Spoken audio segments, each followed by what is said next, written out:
अस्सलाम वालेकुम। ये देखें, ये एक इंजीर का दरख्त है। वो है कि जिसका जिक्र इससे दूध भी निकलता है। ये वो दरख्त है ये दूध भी जिसमें अल्लाह ताला ने कुरान में जिक्र किया इस दरख्त का, इंजीर। ये और इसमें दूध भी निकलता है। माशाल्लाह ये यहाँ से दूध पकड़ा है।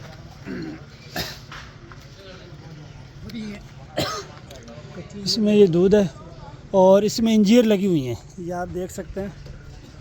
क्लोज करके मैं दिखा दूं, कर सब कोई तोड़ के देख दो हैं इंजीर। ये एक मैंने ये तोड़ी है, ये देखिए ये इंजीर है। खाने तो मैं ऊपर चढ़ जाता हूँ इसको। ये रहने दें, कोई मसला नहीं है, बस ठीक है, वीडियो बनानी थी।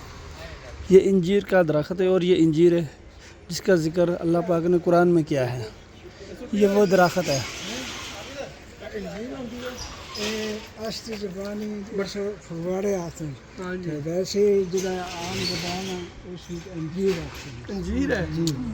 इंजीर है। तो सही तरह से ये देखो। आज से पूछते हैं पाकिस्तान में आए हैं छोड़ दें। आज देखो ना ये बड़ी महंगी चीज़ है। ले